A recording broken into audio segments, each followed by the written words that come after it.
Bom dia, irmãos. Bom dia. Bom dia. Bem-vindos à nossa quinta aula da classe de marcas de uma igreja saudável.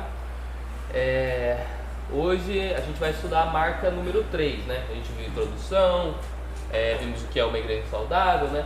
Estudamos ali que a igreja saudável ela tem uma doutrina, uma teologia saudável, não lembro se é esse o termo. Vimos que ela tem teologia bíblica, na verdade. Vimos que uma igreja saudável ela tem pregação expositiva, e hoje a gente vai ver que uma igreja saudável ela é permeada pelo evangelho, né? Então hoje a gente vai estudar sobre o evangelho, basicamente como essa verdade importante se relaciona com a igreja, né? Ou como uma igreja saudável, tá bom? Eu vou orar para a gente começar então. Bom dia. Querido Deus, nosso amado Pai, muito obrigado, Senhor, por esta maravilhosa oportunidade, Pai, que o Senhor nos dá de nos reunirmos, Pai, em torno da Tua Palavra, para meditarmos um pouco sobre o que o Senhor espera de uma igreja saudável e para que possamos aprender, Senhor, o que de fato é uma igreja saudável, para podermos avaliar a nossa igreja, Deus. E, dentre outras coisas, para poder glorificar a Ti, Senhor, através da vida da igreja, através da nossa comunhão. Eu peço que o Senhor venha se fazer presente em nosso meio neste momento, que o Senhor venha nos ensinar, nos impactar, nos instruir mediante a Tua Palavra, Pai. Que tudo que for dito aqui, de fato, seja para a honra e glória do Teu nome, Deus. Isso é o que eu te peço e desde já te agradeço. Em nome de Jesus, amém. Amém, irmãos. Então, hoje a gente vai estudar sobre o Evangelho e sobre sobre a importância do Evangelho na vida da igreja, né? Nossa aula número 5. Só lembrando, né? A gente está estudando com base nessa revista, Marcas de uma Igreja Saudável, da Cristã Evangélica. Se alguém encomendou a revista, eu não sei como está, tem duas aqui. Se alguém já encomendou e não pegou ainda, tá? Fica à vontade para pegar. Bom dia. Bom dia. Então vamos lá. Só um texto, né, para a gente meditar, o texto básico, né, da nossa lição hoje é Marcos 16 e 15. Eu vou pedir para o Amir ler. O Amir que está vestido de super-homem. Amir, lê para a gente aí, Marcos 16 e 15. Você pode ler na sua Bíblia, pode ler no slide. Se você souber de cabeça, pode falar. Vão por todo mundo e preguem o Evangelho a toda criatura. Perfeito. Jesus, quando ele estava ali prestes a ser ascendido aos céus depois da sua morte e ressurreição, ele olhou para os discípulos e disse: vão por todo mundo e preguem o Evangelho a toda criatura, né? Então ele disse isso para a gente, né? Igreja, meus discípulos, cristãos, vão por todo mundo e preguem o Evangelho, né? Então por isso que é importante a gente estudar o Evangelho e entender que o Evangelho é essencial na vida de uma igreja saudável, né? Mas, como a gente não pode supor que todos sabemos ou que todos sabem, para a gente começar, eu preciso fazer uma pergunta, né? Vocês sabem que eu gosto de fazer perguntas. Eu gosto de constranger os irmãos. O que é o Evangelho? São as boas novas acerca de Cristo. Amém, glória a Deus. Exatamente. São as boas novas acerca de Cristo, né? O que mais? Quem mais quer complementar? Qual é o seu nome? Ana. Esse é o Evangelho nas palavras da Ana. E o Evangelho nas suas palavras? Eu lembro uma explicação que tão o Mário fez lá no nosso grupo. Eu até sei. Qual é? Que o Evangelho é Cristo, né? Tem também a mensagem que começa desde o Velho Testamento, né? Que não é só o Novo. Sim. E tem também o resultado do Evangelho. Ele gera dois resultados, que às vezes se esquece. Ou ele gera salvação ou a condenação. Exatamente. Muito bom. Mais um. Nas palavras de Paulo, ele é o poder. Não, vem com Bíblia.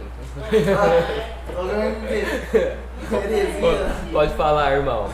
Eu gosto assim, o cara já tem Evangelho é versículo. prosperidade. Prosperidade. Brincadeira. Quem crer e se Aham. arrepender será rico. É isso que Jesus disse. É o poder de Deus para a salvação de todo que nele crê. Primeiramente do judeu, também do grego. Poder de Deus para a salvação, né? Glória a Deus. O Evangelho é tudo isso. Tudo isso, e hoje a gente vai meditar um pouco sobre tudo isso, a gente vai passar por tudo que vocês falaram, né? Porque cada um trouxe um aspecto diferente, né? Um resumo diferente. Para a gente ter um conceito assim geral para todos nós, a gente pode usar a definição aqui da marca, que a própria revista nos traz, né? Que é basicamente o que vocês falaram em outras palavras, né? O Evangelho são as boas novas de que Jesus morreu na cruz como sacrifício vicário em favor dos pecadores e ressuscitou, estabelecendo o meio de sermos reconciliados com Cristo, né? Tudo isso que vocês falaram, né? As boas novas da salvação, né? O Cristo e o resultado do Evangelho, né? O poder de Deus para a salvação. É tudo isso, né?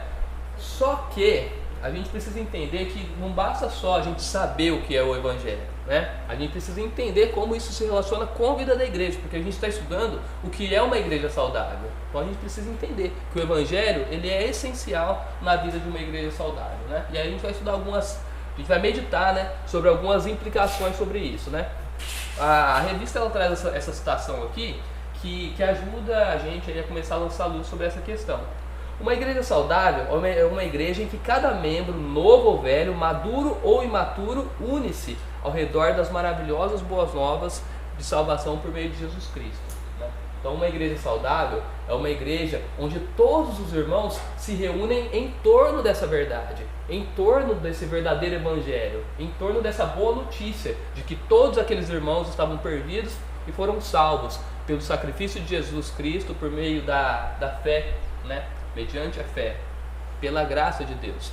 Então nós precisamos entender que o Evangelho ele precisa ser central na nossa vida como igreja. Nós nos reunimos em torno dessa verdade, tá? E a partir daí então essa verdade precisa permear todos os nossos cultos, todos os nossos louvores, todas as nossas pregações, toda a nossa vida como um todo, individualmente e também como igreja, né?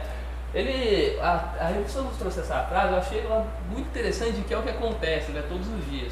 O evangelho que é presumido, logo é esquecido.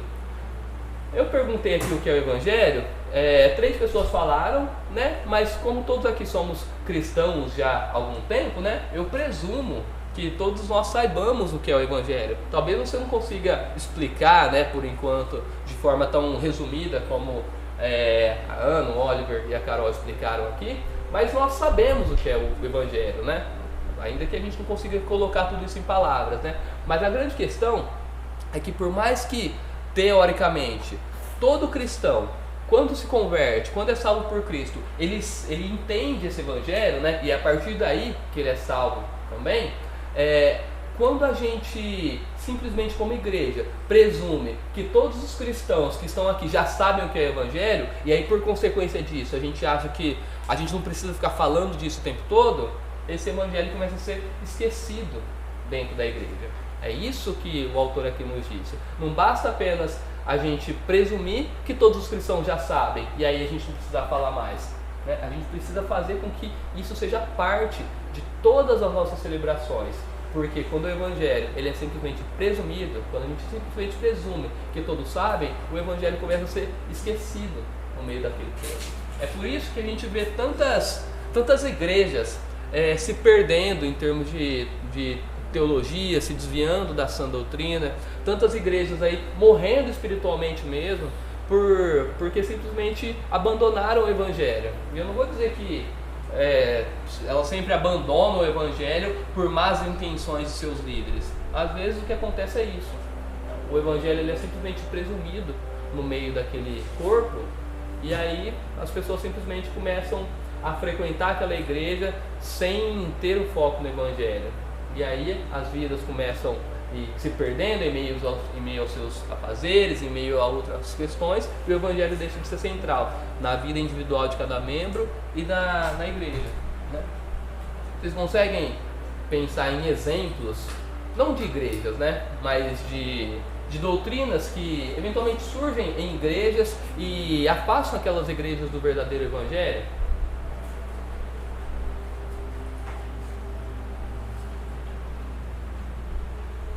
Eu vou citar um exemplo. Eu imagino que vocês conheçam igrejas onde... vou citar um exemplo de experiência minha. Uma vez um irmão aqui da igreja, que na época que eu não era cristão, né, não era, eu era até ateu naquela época ainda, ele me convidou para... Era bem amigo meu da faculdade, né? Me convidou, vamos lá na minha igreja e tal, tentando me evangelizar, não sei o que tem. Aí ele era meu amigo, falei, beleza, vamos lá. Ia ter um seminário chamado Voo das Águias, seminário. E aí eu cheguei lá no seminário e tal, uma igreja. E aí eu lembro que durante o culto todo, o pastor ali falava só de dinheiro. Ele falava, porque Cristo te salvou para você ter uma vida de prosperidade nessa terra, porque Jesus morreu para te dar todas as coisas. Aí ele mostrava no slide uma foto do carro que Deus tinha dado para ele. Ele falava, ele estava plantando uma igreja em Miami, inclusive, então o pastor morava em Miami, né? Ele só via pro seminário. Então ele falou o culto inteiro de dinheiro, falou que Deus tinha revelado para ele que naquele dia teria 7 ofertas de R$7.000 e uma oferta de R$70.000, né? Porque 7 é o número, né? Então tudo isso foi o culto inteiro só de dinheiro, só de prosperidade. Vocês acham que isso é o Evangelho? Isso não é o Evangelho, isso não tem nada a ver com tudo que a gente falou aqui, com as boas novas de que Deus salva pecadores. Então aquele era um exemplo de uma igreja, mas especialmente de uma doutrina falsa que entrou ali no meio de uma igreja, né? Não sei se aquela igreja já surgiu daquele jeito, ou foi se corrompendo ao longo do tempo, mas ali é um exemplo de uma doutrina que se infiltrou no meio de igreja. Talvez existam pessoas que até são salvas ali no meio daquele povo, mas aquela doutrina estava corrompendo tudo aquilo, né? Então é um exemplo de uma doutrina falsa que invadiu ali a igreja porque o Evangelho foi deixado de lado, porque o Evangelho deixou de fazer parte daquele culto, né? Vocês conseguem pensar em outros exemplos? Acho que a igreja mesmo, antigamente, começou a esquecer o Evangelho, né? Porque a igreja, ela começou a ser levantada pelos discípulos, e aí foi se espalhando, então acredito que durante o longo do tempo foi se esquecendo do Evangelho, e eles começaram a viver uma verdade meio deturpada. Por exemplo, começaram a adorar ídolos, coisa que o Evangelho já, tipo assim, diz que tem um só Deus, que é Jesus Cristo. Exatamente. Que veio para salvar. Então, eu acho que eles foram esquecendo isso e foram vendo que a salvação era por eles, não por Cristo. Então, eu acho que depois que o Evangelho foi se espalhando, os próprios cristãos esqueceram do Evangelho. Isso ao longo do tempo, né? Aí acaba existindo a igreja católica, onde a salvação vem por compra e não por Cristo, sabe? Exatamente. Então, o que salva não é só o sacrifício de Cristo, né? Mediante a fé, né? Mas a teologia romanista diz basicamente que a salvação é pela fé mais obras, né? Então a gente vê um outro exemplo de um tipo de doutrina que surgiu porque o Evangelho começou a ser esquecido. Começou-se a esquecer a ideia de que a salvação é somente por Cristo, de que nós somos salvos pela graça de Deus, mediante a fé. Isso não vem de nós, é dom de Deus. Essa verdade passou a ser esquecida e foi acrescentado algo àquilo, né? A ideia de que para que eu seja salvo não basta apenas crer, mas eu preciso praticar boas obras para ser salvo, né? Exatamente. Outro exemplo que a gente pode ver também, que talvez esse seja até um pouco mais sutil, mas que é muito atual nos nossos dias, é aquilo que está sendo chamado de teologia do coach, né? Que é aquela ideia daquelas igrejas onde você vai para ficar ali o tempo todo ouvindo como você é especial, como você é importante para Deus, como você é o centro de Jesus e tudo mais, de como tudo gira em torno de você, gira em torno do seu umbigo, porque você é alguém amado por Deus. É aquele tipo de mensagem que faz você se sentir bem, que massageia o seu ego, né? O que isso tem a ver com o Evangelho? Né? Se a gente pensar, o Evangelho nos diz, dentre outras coisas, que nós somos amados por Deus, né? Que nós temos um valor que Ele nos atribuiu, né? Ele escolheu pagar pelo nosso resgate o sangue de Jesus Cristo, né? Esse é o valor, mas esse não é o valor que é nosso por nós mesmos, é um valor que Deus nos atribuiu, né? O Evangelho nos diz isso, que Deus amou o mundo, né? De tal maneira que deu seu Filho unigênito, para que todo aquele que nele crê não pereça, mas tenha vida eterna. O Evangelho nos diz isso, mas ele não nos diz só isso. E principalmente, além de não nos dizer apenas que nós somos amados, ele nos diz que nós somos pecadores, que a única coisa que nós merecíamos era a ira de Deus, que nós não merecemos ser salvos. O Evangelho nos diz isso. O Evangelho nos diz que nós não prestamos, basicamente. Tanto pelo pecado de Adão, o pecado original que passou a todos nós, né? Nós somos culpados pelo pecado do nosso representante também, mas também somos culpados pelos nossos pecados. Então o Evangelho não nos diz que nós merecemos alguma coisa de bom. O Evangelho não nos diz que nós somos importantes por nós mesmos, né? Mas isso não é uma mensagem agradável de ouvir. Ninguém gosta de ouvir isso, né? Nós queremos ser elogiados, nós queremos que alguém nos diga o quanto nós somos importantes, porque em muitas situações nós não nos sentimos importantes, né? Nós precisamos que alguém venha e reafirme isso. E isso é o que essas igrejas que estão sendo levadas por esse tipo de teologia fazem. Elas crescem, né? Existem cada vez mais pessoas indo, a gente vê pessoas famosas, né? Dentre outras coisas, frequentando essas igrejas eventualmente, né? E até compartilhando conteúdos dessas igrejas, mas são igrejas que são vazias do Evangelho. Essa teologia, o Evangelho não faz parte dessa teologia. Né? Mais uma vez, o Evangelho ele acaba sendo esquecido, ele acaba não sendo reafirmado no meio dessa igreja, e aí quando o Evangelho sai, outro tipo de teologia, se é que a gente pode chamar assim, acaba entrando. Consegue pensar em mais algum exemplo? Eu acho que os mais fáceis a gente já falou. Uma vez que nós fomos uma turma de jovens a uma igreja visitar a convite de uma colega.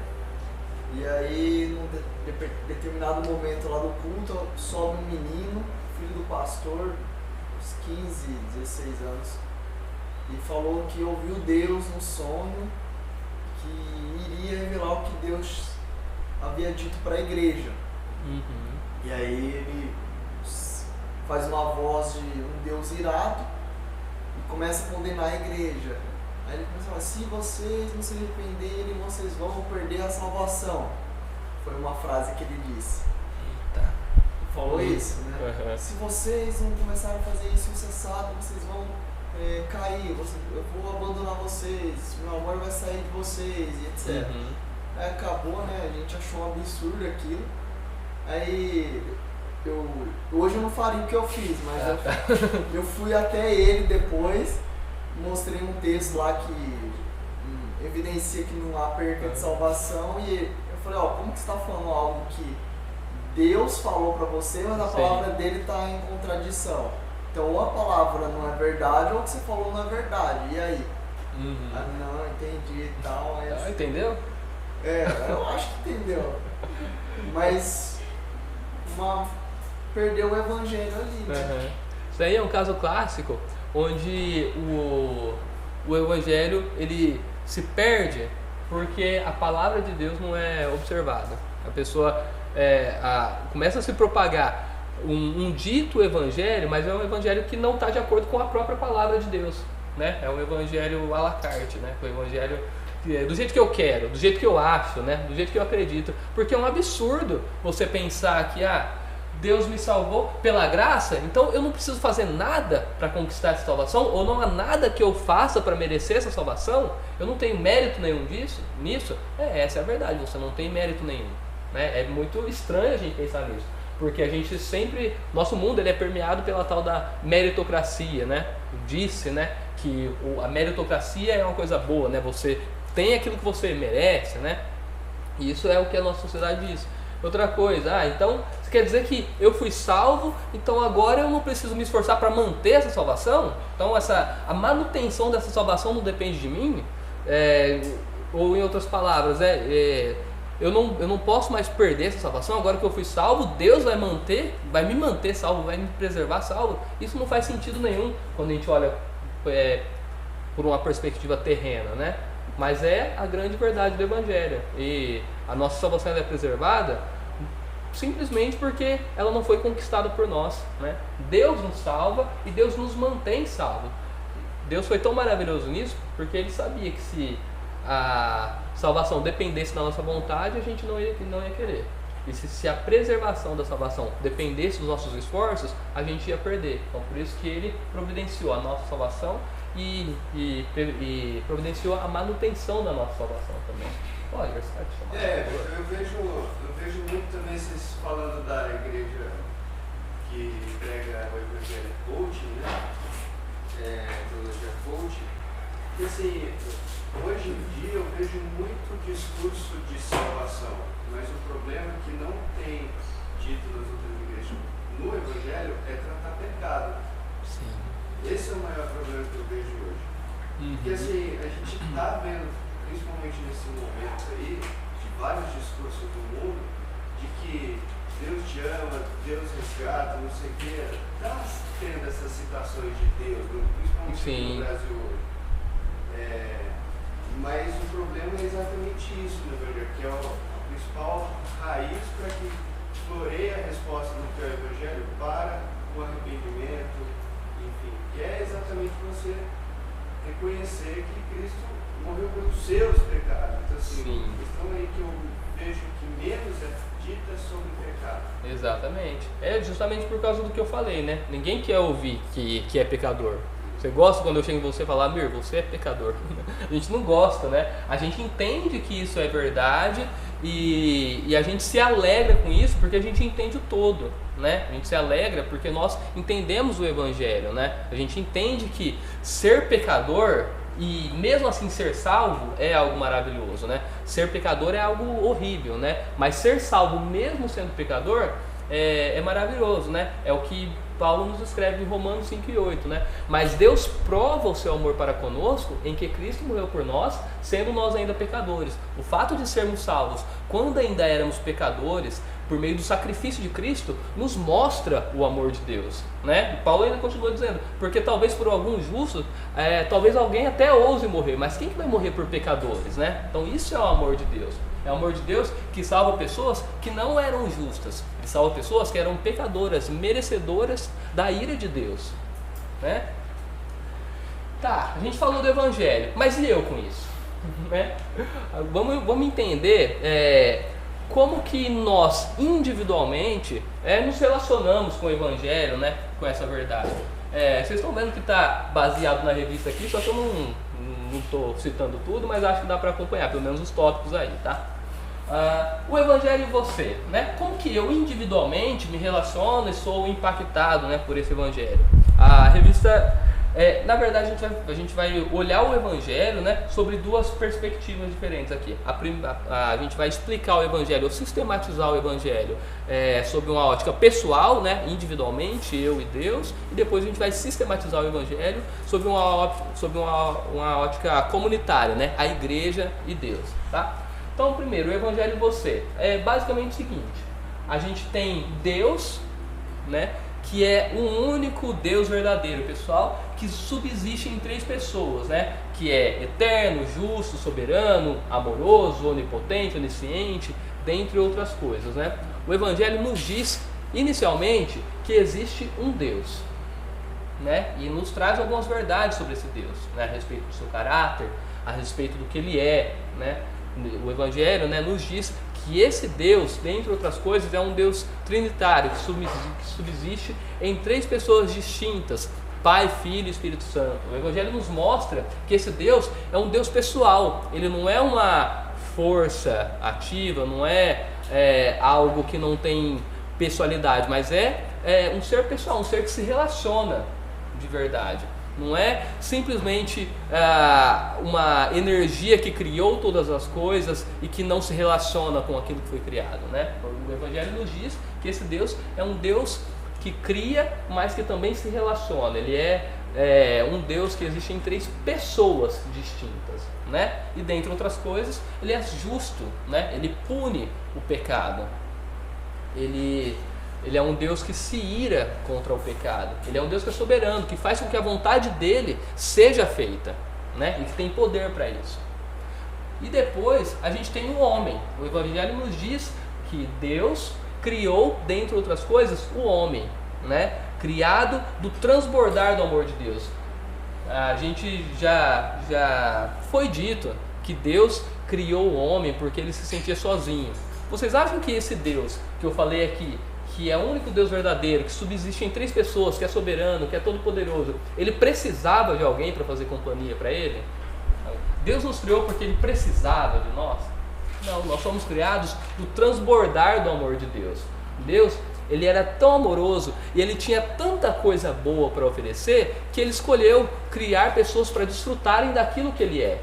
Nós fomos criados para que nós pudéssemos glorificar a Deus desfrutando de Deus, desfrutando do amor dele. Então por isso que a revista nos diz, né, e eu concordo, que nós fomos criados a partir do transbordar do amor de Deus. Deus tinha tanto amor que ele quis criar outras pessoas para desfrutarem desse amor, né? E nós somos criados à imagem e semelhança de Deus. O Evangelho nos diz isso, nos diz que esse homem, né, que nós somos, foi criado à imagem e semelhança de Deus, mas em algum momento esse homem se rebelou contra Deus, fez aquilo que Deus disse que não era para ser feito, né? É o que a gente chama de pecado original. Em algum momento da história, lá no começo, o homem simplesmente resolveu buscar o que a gente chama de autossuficiência, né? Resolveu tentar ser autossuficiente, dizendo: Deus, eu não preciso do Senhor, não preciso das suas regras, eu quero seguir sozinho, seguir por mim mesmo, eu quero ser igual a Deus, né? Conhecendo o bem e o mal. Foi assim que a serpente enganou Adão e Eva ali no Jardim do Éden. Então, em algum momento, esse homem, criado do transbordar do amor de Deus, criado para glorificar a Deus, desfrutando de tudo aquilo de bom que Deus é, escolheu se rebelar contra Deus, né? E caiu do seu estado original, né? Isso é o que o Evangelho nos diz, que existia um Deus que criou todas as coisas, inclusive o homem. Esse mesmo homem, criado à imagem e semelhança de Deus, se rebelou contra Deus e caiu do seu estado original, é o que a gente chama de queda, né? Mas aí vem Cristo, e entra Cristo nessa história, né? Já lá em Gênesis 3, quando Deus disse que a semente da mulher esmagaria a cabeça da serpente, logo após aquele pecado original, Cristo já é revelado, né? Já começa a ser revelado ali na história, né? Deus amou o mundo de tal maneira que deu seu Filho unigênito para que todo aquele que nele crê não pereça, mas tenha vida eterna. Esse Deus, essa pessoa que é Deus, que é o Filho, né? Uma pessoa da Trindade, ele é enviado pelo Deus Pai para morrer em lugar daqueles pecadores, daquelas pessoas que se rebelaram contra Deus, né? Ali no pecado original. E aqui sobre Cristo,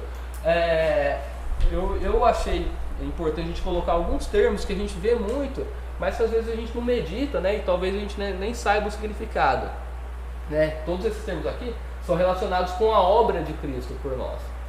E aí eu vou perguntar, eu gosto de perguntar. Vamos lá, sacrifício vicário. Quando eu acho que no início, eu acho que o autor até usa esse termo, né?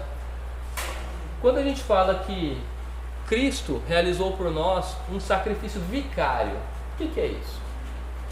De preferência alguém que não saiba, tá? Que eu gosto mais quando a pessoa erra, aí a gente pode explicar. O que é isso, sacrifício vicário? Vicário é uma palavra comum que a gente usa todos os dias no nosso dia a dia. Todo dia. Quando a gente fala de sacrifício vicário, a gente está falando de um sacrifício substitutivo, né? Em favor de outros ou no lugar de outro, né? Vicário é aquilo que faz às vezes de, né? Quando a gente fala que nós somos salvos, né, por meio do sacrifício vicário de Jesus Cristo, a gente está dizendo que nós fomos salvos porque Cristo sofreu em nosso lugar, recebeu a condenação que nós merecíamos, né? Então isso faz parte do Evangelho. Faz parte do Evangelho entendermos que nós somos salvos porque Cristo pagou o preço pelos nossos pecados, né? Esse é o sacrifício vicário de Jesus Cristo, sacrifício em favor de outros. Expiação. Essa é uma palavra que nós falamos muito, né? O que é expiação? É quando eu fico espiando uma pessoa fazendo outra coisa. Não? Pode falar, Oliver, você que está querendo aí. Amir, pode falar. Exatamente. Expiação significa purificação, né? Ele recebeu o nosso pecado nele, ele expiou os nossos pecados, ele recebeu e purificou a gente. Exatamente. nós somos purificados por meio da expiação de Cristo, né? Aqui, o pecado, ele precisa ser condenado, né? Precisa ser algo de uma A palavra condenação. bode expiatório Exatamente. O que é um bode expiatório? Que é um termo que é origem bíblica, inclusive, né? A gente usa, né? Mas a expressão bode expiatório ela surge da Bíblia. O que é um bode expiatório? E recebeu a culpa de tudo. Recebeu a culpa, né? Por meio da expiação, o pecado ou os erros, né? Eles são purificados. É como se eles deixassem de existir ali, porque a condenação ocorreu, né? O bode expiatório na Bíblia era um bode mesmo, né? Que recebia, pela imposição das mãos ali do sacerdote, ele recebia o pecado de toda a congregação, né? Então, naquele momento lá, o sacerdote colocava as mãos sobre ele e era como se aquele bode estivesse recebendo nele o pecado de toda a congregação. E aí, a partir dali, ele era expulso, né? E era morto. Então, isso que é expiação, é a purificação do pecado, né? Jesus, ele é a nossa expiação porque por meio do sacrifício dele, os nossos pecados foram expiados. Nós fomos purificados dos nossos pecados por meio do sacrifício de Cristo. Então, por isso que ele é a nossa expiação e propiciação. Uma vez eu estava já vou dar a resposta, né? Não vou dar tempo para vocês responderem. Mas uma vez eu estava num discipulado com o pastor Domingos, né? Alguns outros homens, né? Aí tá, o pastor Domingos falando, aí ele fez essa pergunta. A gente leu um texto, a gente falou, o que é propiciação? Aí eu, né, muito inteligente, falei, a propiciação é tornar propício. Aí todo mundo deu risada. Mas eu estava certo. Propiciação é o ato ou efeito de tornar propício. Eu lembro que depois, um dia, o pastor Helder, numa pregação, falou exatamente isso. Propiciação é tornar propício. Só que ele explicou, né? No meu caso, eu não expliquei, né? Primeiro, né? Propiciação, de fato, é tornar propício, né? O que é propício? É favorável, né? Então, quando Cristo ele realizou a propiciação por nós, ele nada mais fez do que aplacar a ira de Deus. Deus, ele estava contra nós. Nós éramos inimigos de Deus, tá? Não existe neutralidade, tá bom? Ou nós somos salvos por Deus, somos filhos de Deus e temos um relacionamento com Deus, ou nós somos inimigos de Deus. Não existe aquele negócio de se eu não sou cristão ainda, não fui alcançado pela graça, então eu estou aqui numa situação neutra, tá? Não existe essa neutralidade. Antes de sermos salvos, nós somos inimigos de Deus, tá? Deus, ele está irado contra o homem que não é pecador, tá bom? Não existe neutralidade. Antes nós éramos inimigos de Deus, mas por meio do sacrifício de Jesus Cristo, Deus, que estava contra nós, se tornou propício a nós, se tornou favorável a nós, tá? Então a propiciação é isso. Ou em outras palavras, a gente pode dizer que a propiciação é o aplacamento da ira de Deus, tá? Deus estava irado, Deus estava contra nós, por meio do sacrifício de Cristo, ele se tornou propício a nós, a ira dele foi aplacada, tá? Tudo isso é a obra de Jesus Cristo. E justificação? Esse é fácil, esse eu vou esperar vocês responderem. E ser fácil não significa que a gente não possa errar, né? O que é justificação? Mais uma palavra que a gente usa bastante, né? E que é importante a gente entender, conhecer o significado disso. Declarar alguém justo quando ele não é justo. Exatamente. Justificação é declarar justo, né? Nós, por nós mesmos, somos justos? Não, de forma alguma. Tanto pelo pecado original de Adão, né? Quando Adão pecou, ele era representante de toda a humanidade. Por isso que Paulo nos diz que em Adão todos pecaram, tá? Então nós não somos justos por causa do pecado de Adão. Mas além disso, nós também por natureza não somos justos por causa dos nossos próprios pecados. Todo mundo aqui já pecou. Então todo mundo aqui não é justo. Todo mundo aqui é pecador, é merecedor da ira de Deus, né? Mas por meio do sacrifício de Jesus Cristo, né, uma expressão que o pastor Domingos usa bastante, Deus creditou na nossa conta a justiça que era de Cristo e creditou na conta de Cristo a culpa pelos nossos pecados, né? Ou debitou, né, para quem é de contabilidade, como eu. Então, a justificação é esse processo pelo qual Deus nos declara justos, mesmo nós não sendo antes, tá? Isso aqui é importante porque é por isso que nós podemos dizer que Deus nos olha hoje, né? Nós que fomos salvos e remidos pelo sacrifício de Cristo, Deus nos olha hoje e Ele não nos vê apenas como como pecadores. Deus não nos vê como alvos da sua ira. Deus nos vê como justos, porque Ele olha para nós e vê a justiça de Cristo, tá? Quando Deus nos declara justos, é como se Ele nos olhasse como pessoas que nunca pecaram, porque Ele olha para nós e vê a justiça de Cristo. Tá? E reconciliação. Por que nós podemos dizer que nós fomos reconciliados com Deus?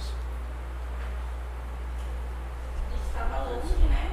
Estava separado dele por causa do pecado, uma morte espiritual, estávamos mortos, e juntamente com Cristo nós fomos religados com o Pai novamente. Exatamente. Vivemos novamente, porque a gente está morto, né? Agora Exatamente. a gente tem vida. Agora a gente tem foi vida. reconciliado por meio de Cristo para uma nova vida de relacionamento com Deus. Exatamente. A palavra-chave aqui é relacionamento. Qual que é o relacionamento que o pecador não salvo tem com Deus? É um relacionamento... Não é nenhum. Lembra que eu falei que não existe neutralidade? De inimizade. De inimizade. Relacionamento de inimizade, de guerra, tá? O pecador, ele é inimigo de Deus. Ele não é neutro em relação a Deus. Mas por meio do sacrifício de Cristo, aquilo que era inimizade se tornou amizade. Aquilo que era guerra se tornou paz. Por isso que Cristo nos reconciliou com Deus. Uma coisa interessante é que muita gente que cresceu na igreja, saiu, se desviou, diz assim, não, eu saí porque antigamente, eu já ouvi, né? Não sei se isso é muito comum de vocês ouvirem. Não, eu saí porque, Deus é tão bom agora, né? Deus antigamente punia, era justo, ele vivia matando os inimigos dele. O Deus do Antigo Testamento era mais bravo, né? O Deus do Antigo Testamento era tipo assim, aquele que punia, era um juiz, né? Mas agora não, Deus é amor, salva todo mundo, tá tudo certo. Tá na época da graça. Quando eu não falo, sabe? Então, eles acham que agora Deus não é mais assim, ele não tem mais ira, ele é só Deus de amor. Exatamente. Deus Pai, Deus que aceita todo mundo. Como se Deus mudasse, né? Como se Deus mudasse, ou como se não fosse toda a Bíblia que fosse a palavra de Deus, mas só o Novo Testamento. Esse tipo de pensamento, ele é assim, interessante, né? Ao mesmo tempo que ele não faz sentido nenhum, pelo seguinte, as pessoas falam, as pessoas, né, que não são cristãs, muitas vezes, elas falam muito isso, né? No Antigo Testamento, Deus ele era bravo, ele matava, ele exercia um juízo ali contra seus inimigos, mas no Novo Testamento a gente não vê isso, né? Jesus Cristo é um Deus de amor. Só que eles esquecem, por exemplo, do juízo de Deus que vai acontecer lá em Apocalipse, né? Que está ali no Novo Testamento também, né? Será que a justiça que Deus exercia lá no Antigo Testamento, quando ele mandava que o povo de Israel invadisse as cidades cananéias e matassem todos, é pior do que aquele juízo eterno que Cristo pregou quando ele falava de choro e ranger de dentes, né? E que é previsto ali no próprio livro de Apocalipse, quando fala do lago de fogo e tudo mais, onde diz que todos aqueles que seguiam a imagem da besta foram lançados no lago de fogo. Não, mas é simplesmente uma questão de montar um Deus do jeito que eu gosto, né? Eu pego aquilo que eu acho legal, que é o amor de Deus, que são os ensinamentos de Cristo, amar o próximo e tudo mais, isso eu quero, isso eu acho legal. Agora, quando fala de ira, de justiça, de pecado, de inferno, não, isso eu não quero. Então o meu Deus não tem isso aqui, meu Deus tem só essa parte que eu acho boa, né? E adoção? A Bíblia fala muito de adoção também. Todos são filhos de Deus. Verdadeiro ou falso? Sério? Justifique sua resposta. Todos são criaturas de Deus. Acho que... Não sei se eu estou tendo algum déjà vu, mas acho que a gente falou disso não faz muito tempo, né? Todos são criados por Deus, mas não são todos são filhos de Deus. Nossa, Everton, você está dizendo que tem pessoas que não são filhos de Deus? Agora eu estou vendo déjà vu. Eu também sou filho de Deus, né? As pessoas falam, né? Mas não. Não é verdade. Isso é uma verdade dura, é uma verdade difícil, né? Você vai pregar o evangelho para um pecador e chega nele e fala assim, ó, você não é filho de Deus. A pessoa vai virar as costas para você e vai embora. Né? Mas isso é a verdade. Quem são os filhos de Deus? Tem um texto que é extremamente claro sobre isso, né? João 1, 12 ou 11, né? Versículo 11 diz, veio para o que era seu e os seus não o receberam. Versículo 12, mas a todos quantos o receberam, deu-lhes o poder de serem feitos filhos de Deus, aos que creem no seu nome, os quais não nasceram de sangue, né, nem de carne, mas a vontade de Deus. Então, exatamente, que tem Jesus Cristo como Salvador. Quem que foram feitos filhos de Deus? Quem que recebeu o poder de serem feitos filhos de Deus? Os que receberam. Mas a todos quantos receberam, deu-lhes o poder de serem feitos filhos de Deus, né? Então não são todos que são filhos de Deus, são aqueles que receberam a Cristo. E nós fomos feitos filhos de Deus pelo processo de adoção, que Paulo diz depois. Nós não éramos filhos. E aí Deus vem e nos adota, e nos faz seu filho, nos faz seus filhos, né? Por meio do sacrifício de Cristo. Tá? Isso é adoção. E tudo isso é a obra de Cristo. É a obra de Cristo que nós enxergamos ali no Evangelho, né? Então a gente tem Deus, Criador de todas as coisas, um Trinitário que subsiste em 3 pessoas, Santo, Poderoso, Onipotente, Soberano, Justo, Amoroso, né? E muitas outras coisas. E esse Deus vem e cria o homem, a sua imagem e semelhança. Esse homem que em algum momento se rebela contra Deus e se torna inimigo de Deus, caindo do seu estado original.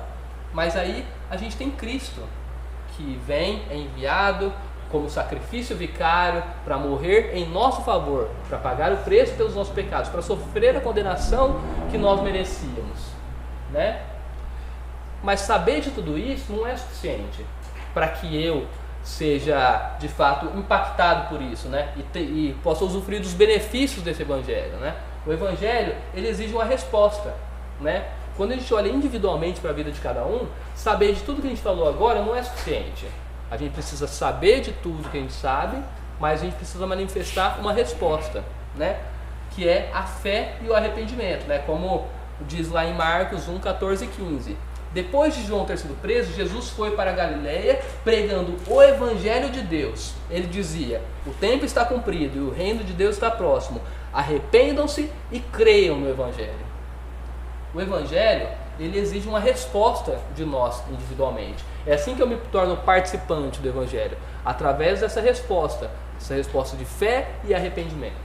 Então, eu ouço o Evangelho, eu ouço que existe um Deus, eu ouço que esse Deus criou o homem, eu ouço que esse homem, que sou eu, caiu, se rebelou contra Deus e merece condenação. Eu ouço que Deus enviou o seu Filho para morrer pelos pecados desses homens, para que esses homens pudessem ser salvos. Eu ouço tudo isso. E diante disso, eu manifesto ou não uma resposta, né? Eu creio nisso e me arrependo dos meus pecados. Ou eu não creio nisso e não me arrependo e permaneço condenado, né? Essa é a resposta que o Evangelho nos diz. Mas aqui, quando a gente fala de resposta, a gente corre um risco, né? É o risco de achar que essa fé e que esse arrependimento vem de mim mesmo. Que eu, que sou mais inteligente do que outras pessoas, enxergo aquilo, acho que faz sentido, então eu, pela minha inteligência, eu escolho aceitar Jesus Cristo, né? Porque eu entendi, nossa, eu fui inteligente, então eu vi que isso é melhor, que é melhor aceitar, é melhor ter fé, é melhor aceitar Jesus, né? Para usar um termo das minhas origens assembleianas. Né? Então eu penso, medito e não, faz sentido, beleza. Então eu manifesto essa resposta porque eu fui inteligente, né? E me torno merecedor disso, né? Esse é o erro que a gente corre quando a gente pensa nessa resposta. Mas a gente precisa entender que a salvação não ocorre por nós, não tem nenhum mérito nosso disso, como Paulo diz lá em Efésios 2, versículos 8 e 9, porque pela graça vocês são salvos, mediante a fé. Só que isso não vem de vós, é dom de Deus. É Deus que te salva pela graça dele. É Deus que te dá a fé para que você creia, né, e seja salvo. Tá? Então não tem mérito. não tem orgulho, né, como Paulo diz, onde está, pois, a jactância, né, o orgulho? Não tem mérito nosso nesse processo. A gente manifesta essa resposta, mas a gente não manifesta essa resposta porque nós somos especiais de alguma forma. A gente manifesta essa resposta porque Deus faz com que a gente manifeste essa resposta. Tá? Então é tudo mérito de Deus. Não tem nada de mérito nosso na salvação. Tá? Mais uma vez, nós não merecemos ser salvos. Eu lembro de um livro do Martim Lutero, né, Nascido Escravo. Ele combate ali basicamente a ideia de livre-arbítrio, né? E ele fala muito de como o homem ele está preso ali à sua condição de inimigo de Deus, né? E ao mesmo tempo que ele está preso, ao mesmo tempo que ele não consegue sair daquilo sozinho, né? Ele precisa que Deus interfira, ele também não quer sair daquilo sozinho.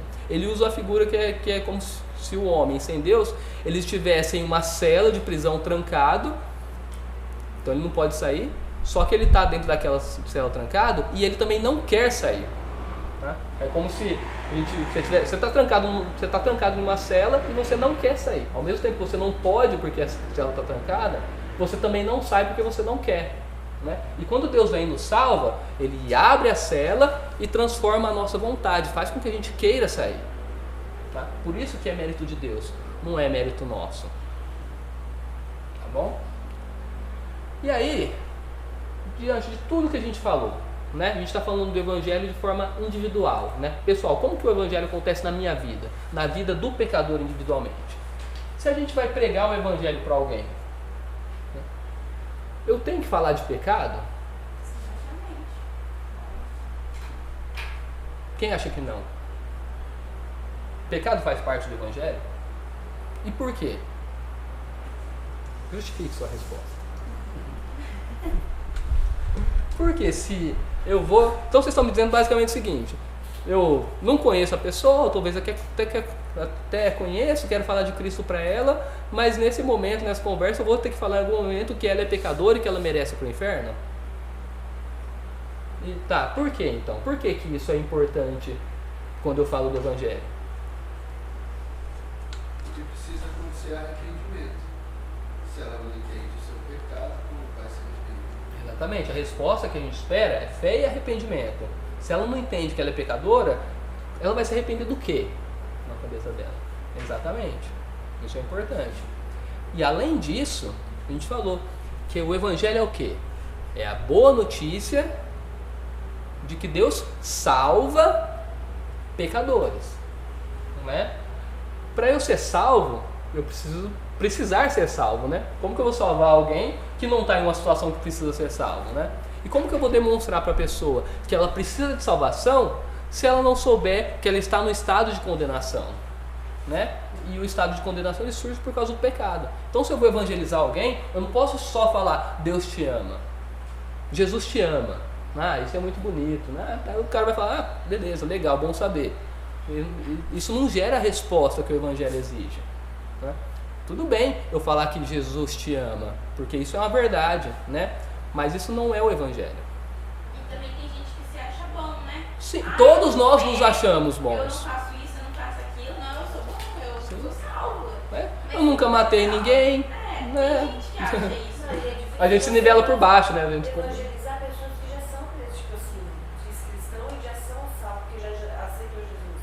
Então tem muita gente que hoje a gente conhece que aceitou Jesus e que acha que está salvo andando, vivendo de salvo. E pecado, aí quando você vai confrontar, vamos, volta para Cristo. Não, eu já sou salvo. Porque ela não quer saber de que ela está fazendo nada errado.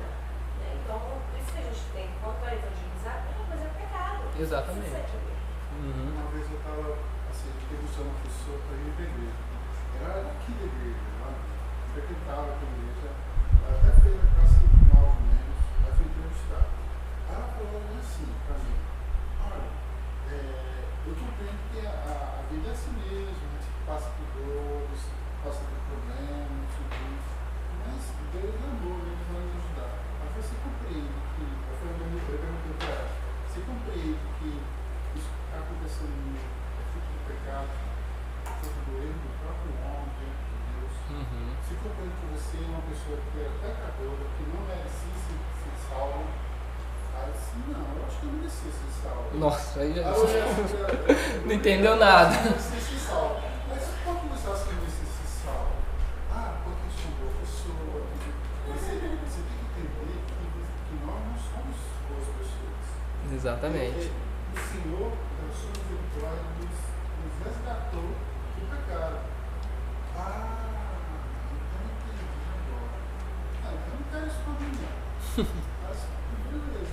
Quando você quiser compreender isso. Gostava mais quando eu achava que eu merecia. Eu não queria dizer, não. Sim. Ele vivia isso, mas ele não entendia que o pecado tem que fazer separação de Deus e de Deus do homem. E você é um pecador, você não pode ter um merecedor da graça de Deus para fazer isso. Aí quando eu mostrei os textos para elas, eu não tinha entendido esse texto desse jeito. Eu entendi que eu podia fazer alguma coisa. Aí eu assim, Pois é. Olha como que o pecado, né, que o conceito do pecado e as consequências dele são importantes no Evangelho, né, para expor o Evangelho de verdade. Sem a ideia do pecado não existe necessidade de salvação. É simples assim. E a igreja? Tá? A gente falou sobre o Evangelho no aspecto pessoal, né? Naquilo entre eu e Deus, né? Entre o homem individualmente e Deus.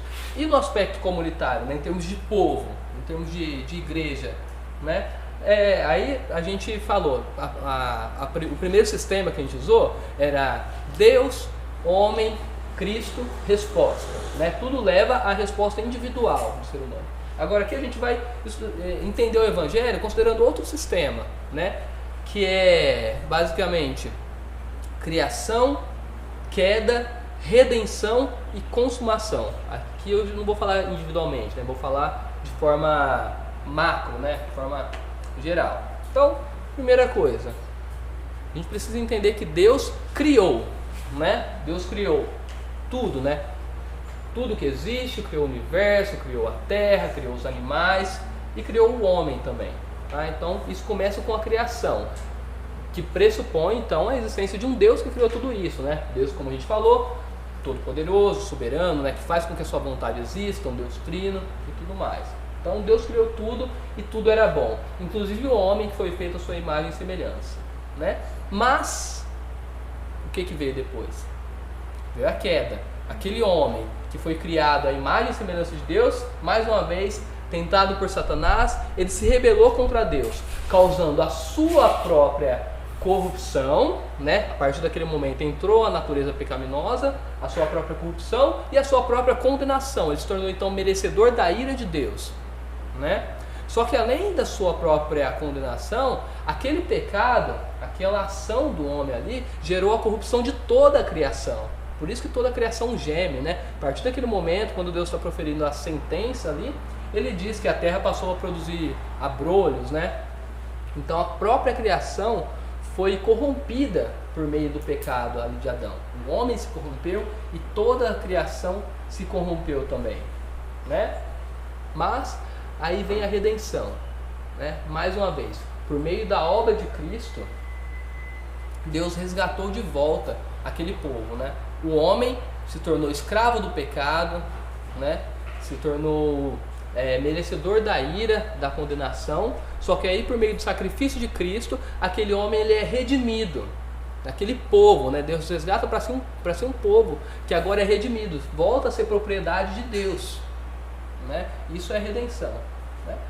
E aí a gente tem depois então a consumação, que vai ser basicamente a redenção não só do homem, mas de toda a criação, né? Não só o povo é resgatado, mas a própria criação será libertada do cativeiro da corrupção para a liberdade da glória dos filhos de Deus, né? Então aqui a gente vê que o Evangelho ele não diz respeito apenas ao homem e Deus, apenas a minha pessoa individualmente e Deus, né? Mas ele diz respeito a um todo, a um povo e a toda a criação. Tá? Então o Evangelho ele não é individual, ele não é só individual, ele exige uma resposta individual. Eu me torno participante do Evangelho por meio da fé e do arrependimento, né? Pela graça de Deus. Mas ele tem também um aspecto comunitário, um aspecto de um povo que é resgatado, né? e ele vai gerar também no futuro a consumação de tudo aquilo, né? A redenção de toda a criação. Isso é o aspecto comunitário, né? É a igreja em relação ao evangelho, né? Por isso nós somos um povo que participa do evangelho. Eu não participo do evangelho sozinho. Eu participo do evangelho no contexto de um povo, que é a igreja. Certo? E aí a gente vai ver então as implicações disso para a igreja. Então, à luz de tudo aquilo que a gente falou até agora, o que muda para a gente como igreja? Assim, só acrescentar algo. É importante falar da ressurreição. Sim. Porque tem gente que não acredita que Deus ressuscitou, que Jesus ressuscitou. Acredita que Jesus, prega Jesus ainda como morto. Então, é importante nas bases da igreja a gente falar que Jesus Cristo ressuscitou. Exatamente. Ele ressuscitou como homem glorificado. Porque a gente já vai partir também para a glorificação. Então, é importante porque tem gente que crê que Jesus está morto e tem gente que crê que Jesus, quando ele ressuscitou, ele não tinha um corpo glorificado. Então, é importante para a gente também ter base na nossa própria salvação, da glorificação e da ressurreição de Cristo, porque cumpriu o que foi dito. Sim, realmente exatamente. Cumpriu. A ressurreição de Cristo, né, faz parte ali quando a gente fala da obra de Cristo, né, a gente está falando da morte e ressurreição, né? Tudo isso faz parte, eu não posso separar a ressurreição. O próprio Paulo diz, né, que se Cristo não ressuscitou, é vão tudo aquilo que a gente prega, né? Porque a ressurreição de Cristo testifica, dentre outras coisas, que ele era verdadeiramente filho de Deus, né? Porque é na ressurreição que se cumpre muito do que foi dito dele no Antigo Testamento, né? Então, quando a gente pensa em redenção na obra de Cristo, a gente precisa pensar também na ressurreição, e quando a gente está pregando o Evangelho, a gente precisa falar da ressurreição de Cristo também, porque é aquilo que testifica que ele verdadeiramente era o Filho de Deus. Certinho. Tá, e aí? E a igreja, diante de tudo isso, o que muda para nós? A gente é chamado a fazer o quê? Né? Antes de dar andamento, eu queria ouvir de vocês. Diante de tudo que a gente falou aqui até agora, o que muda para a gente como igreja? Ou quais são os desafios que a gente tem então como igreja? Comunicar o Evangelho. Sim, comunicar o Evangelho, exatamente. Né? O próprio texto que a gente leu, né? Cristo diz para a gente ir por todo mundo e pregar o Evangelho a toda criatura. Né? Então isso é um desafio para nós como igreja. Esse Evangelho que agora a gente entendeu, aprendeu, a gente precisa então comunicar. Né? O que mais? Diante da nossa luta contra o pecado também, nos santificar. Sim, exatamente, né? E aí, em termos mais individuais, né, a gente precisa reconhecer isso, né?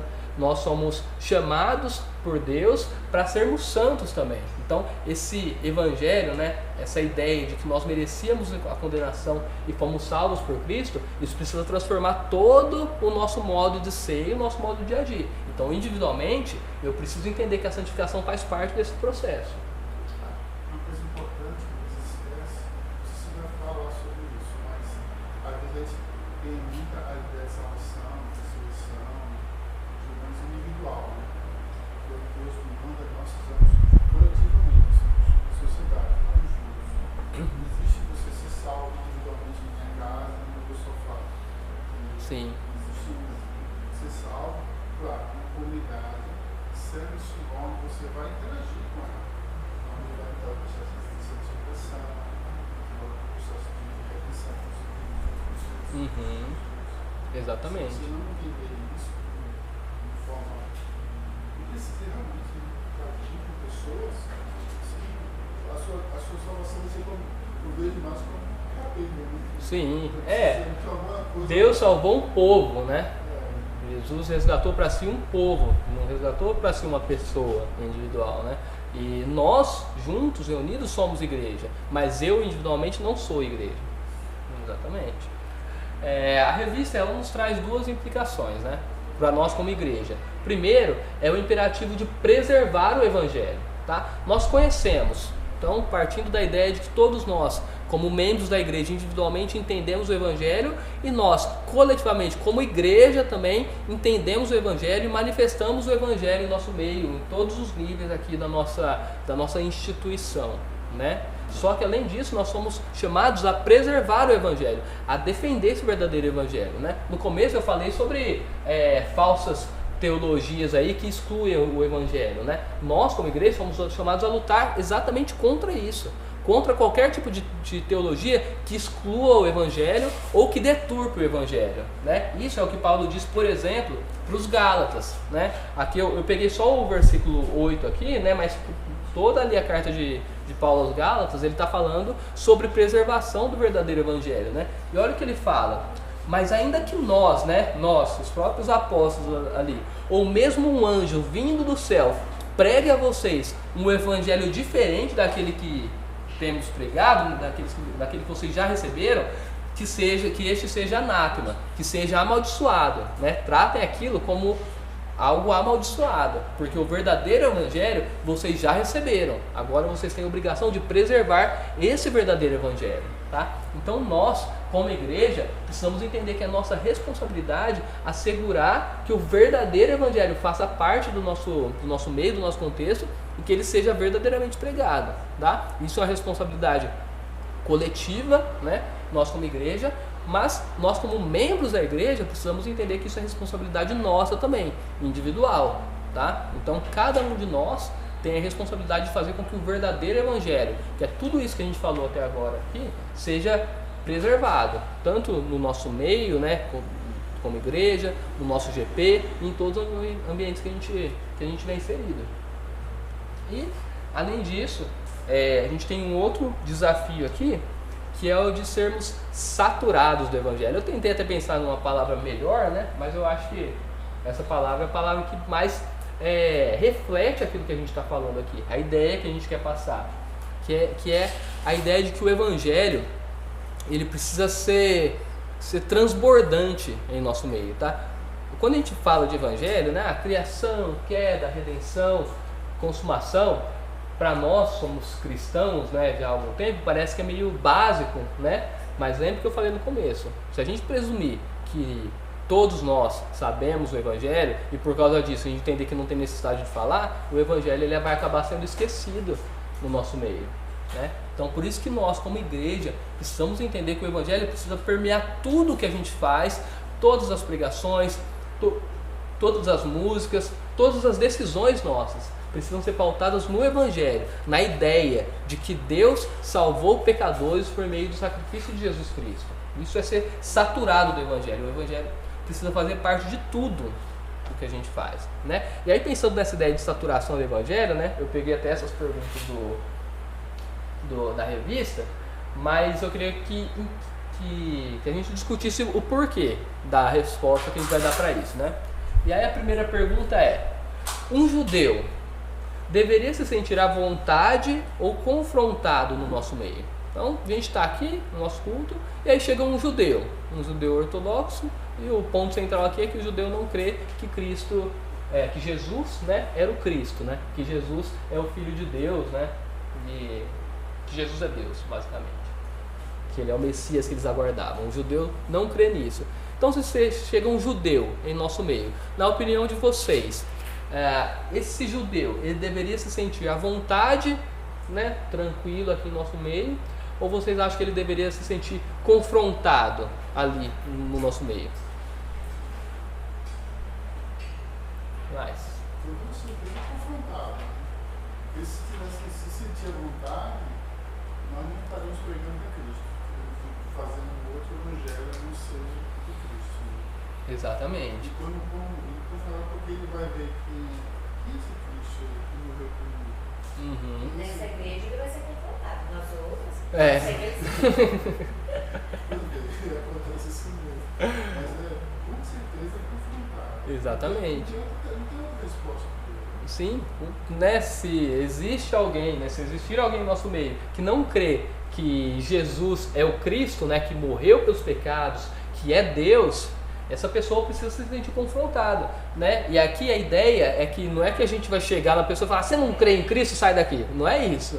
Mas é a ideia de que Cristo precisa ser tão presente em nosso meio que uma pessoa que não crê vai se sentir confrontado com aquilo. A pessoa não pode achar que Jesus não é o Cristo, que Jesus não é Deus, que Jesus não morreu pelos nossos pecados, frequentar o nosso meio e não ser confrontado por isso, porque nas nossas pregações, nas nossas músicas, Cristo não é exaltado, né? Jesus não é exaltado como sendo Cristo, como sendo Filho de Deus, tá? Então, com toda certeza, em uma igreja saudável, em uma igreja que verdadeiramente prega o Evangelho e que coloca Cristo no centro do Evangelho, no centro de tudo, essa igreja, uma igreja saudável nesse nível, não vai fazer com que um judeu, por exemplo, não se sinta confortável, não se sinta à vontade ali. Ele vai ser confrontado, porque Cristo permeia tudo aquilo, tá? Então isso é muito importante. Isso é até um exercício para a gente fazer, né?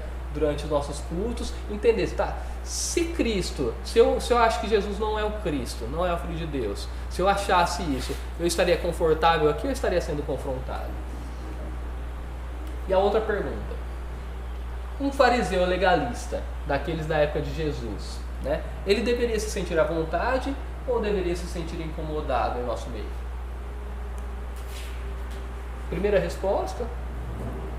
Incomodado? Vamos lá, gente, sem medo. Isso aí. Agora, justifique sua resposta, que é a parte mais legal.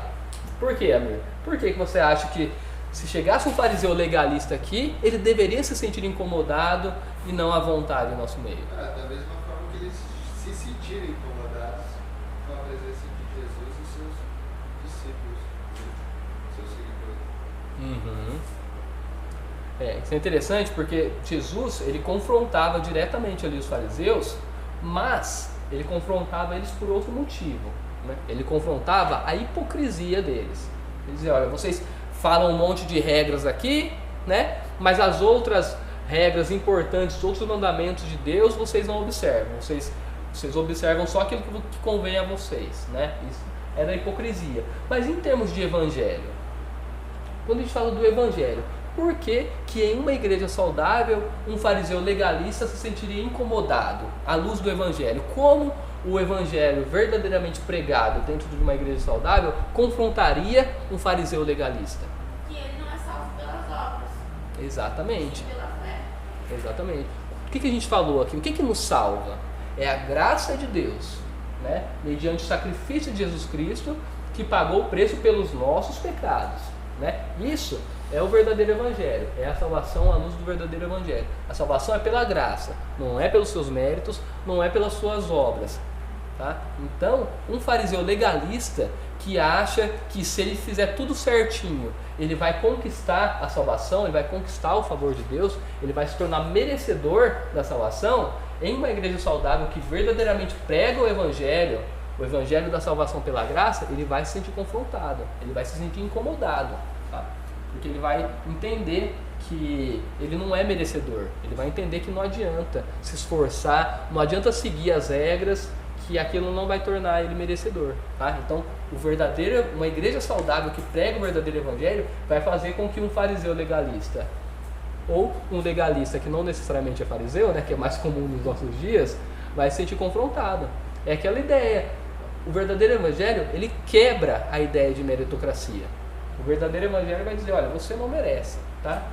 Você pode se achar uma pessoa muito especial, você pode se achar uma pessoa boa porque você nunca matou, nunca roubou, né? Mas não é isso que te salva, porque você não merece nada mais do que a condenação, tá? Você é pecador, você merece a ira de Deus, você merece a morte eterna, você merece ser lançado no inferno, tá? Isso é o que você merece, e não tem nada que você possa fazer para mudar essa sua situação, tá? E hoje você tem o privilégio de poder ser salvo por causa do sacrifício de Cristo, não por causa dos seus sacrifícios ou dos seus méritos, tá? Qualquer pessoa que tenha a ideia de que se cumprir um conjunto de regras vai poder conquistar a salvação, essa pessoa precisa ser incomodada. Essa pessoa, em uma igreja verdadeiramente saudável, vai ser incomodada, tá? Quando eu falo dessas questões, eu gosto de usar uma ideia que é basicamente o seguinte: se você mata alguém, né, e a pena para quem mata alguém é a pena de morte, por exemplo, né? Então você matou alguém, você é merecedor da pena de morte, certo? Quantas pessoas você vai precisar salvar para te tornar não merecedor da condenação? Matei uma pessoa, então você é alvo ali da aplicação da pena de morte.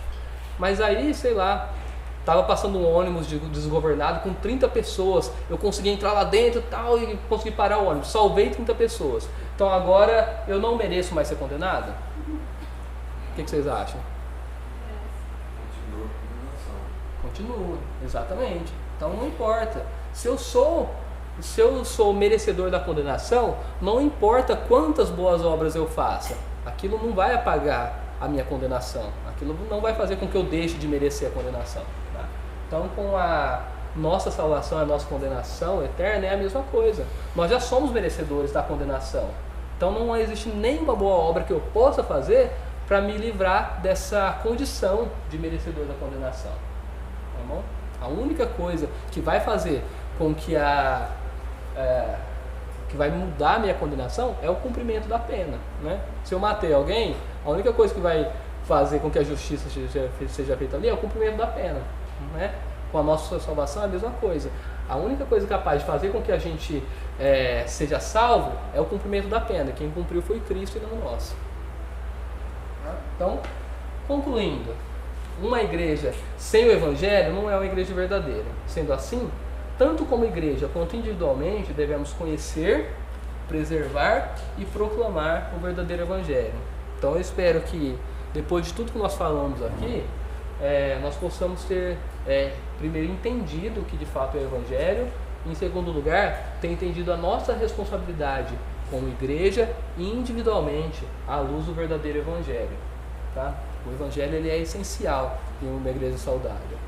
Então, se algum dia, né, como eu, quando cheguei em Ribeirão Preto, você precisar procurar uma igreja, né, saiba que uma das coisas que você precisa procurar, que precisa ser essencial na sua procura, é se aquela igreja ela é saturada do verdadeiro Evangelho. Tá? Você pode chegar em uma igreja e achar que o louvor não é tão legal porque não tem todos os instrumentos, ou achar que a estrutura da igreja não é uma igreja tão boa. Se você tem filhos, para você o berçário é importante, talvez você vai chegar em uma igreja e não vai ter berçário, mas tudo isso é periférico. O que você precisa procurar de verdade é se aquela igreja prega o verdadeiro Evangelho, se o Evangelho de fato faz parte daquilo. Aquilo sim é uma igreja saudável. Amém? Senhor Deus, nosso Pai, muito obrigado, Deus, por tudo que o Senhor nos falou, nos ensinou e nos lembrou hoje.